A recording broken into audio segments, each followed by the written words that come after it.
Hi, my name is Chris, and I'm the studio head of Secret Door, one of 2 internal studios at Dreamhaven. And I'm Erin, the game director, and we are so excited to show you what we've been working on.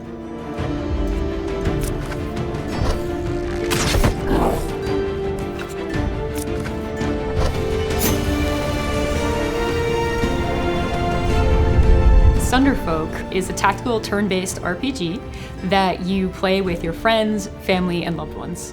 It's focused on cooperative play in person, and it's really at the heart of what we're trying to do as a studio.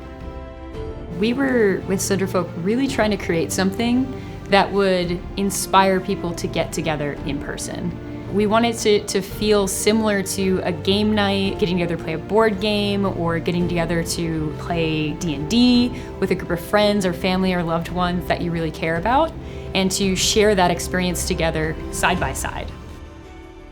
The board game table is something very special, and we want to create a video game that has those same elements. So we focused on this idea of collaborating together. We're using the phone in everyone's pocket as the control interface. And your phone being the controller allows you to have your own information, as well as roll out only the information needed at any given time. You also have the board space, which is what we kind of describe as the main screen. This is the spot that all the shared information will be, and it is really trying to parallel that experience of I've got a hand of cards and a board on the ground in front of us. In Sunderfolk, you'll play through a campaign. This is very similar to a D&D campaign where you're getting back together, playing the same characters, kind of progressing, seeing that story through. You'll pick all of your classes together. We've nailed down a wide range of archetypes. Those characters are based on some of the traditional types of characters you'd see in a role-playing game. One of my favorite characters is the Berserker, who fills the warrior class. My favorite ability on the Berserker is an ability called Fling, because you can pick up your friends and throw them further into the foray, or take an enemy, for example, and throw them back to your friends to deal with. So even the classes that are designed to be more accessible have depth to them in some really fun and interesting ways. And so you'll kind of pick all of your classes together, and then you'll go into a mission. In the mission, you'll be defeating monsters, collecting gold, achieving objectives that are kind of set forth by you. You're not always just going in and it's like, defeat all the monsters. There's a lot of different opportunities for gameplay elements and trying out different builds. One of my favorite missions is Tower Defense Light. You're defending the gates of the town against an invading force, but the towers are these adorable bugs that are your NPCs. They're helping alongside you. At the very beginning of the mission, you get to name the bugs, and I am so committed to keeping those little guys alive.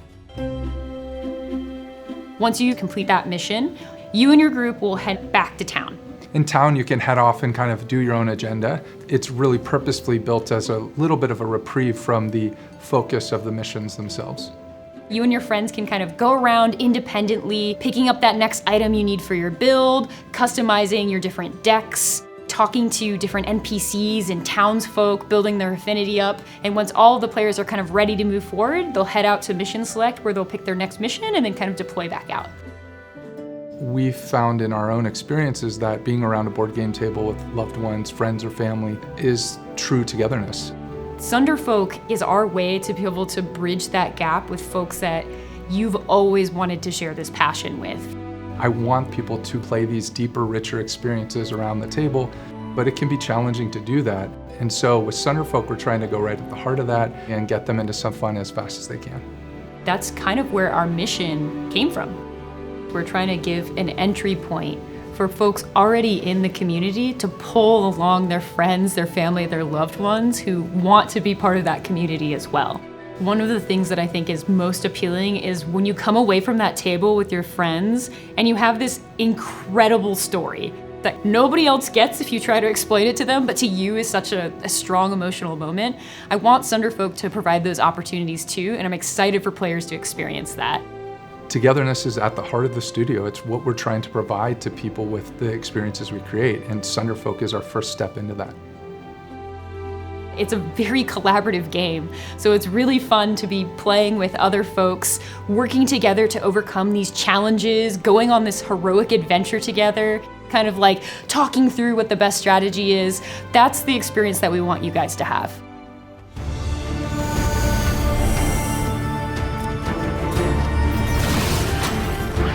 Thank you so much for joining us to learn more about Sunderfolk, and we're so excited to share more in the months ahead. We appreciate you all listening in, and we're really excited to hear your thoughts.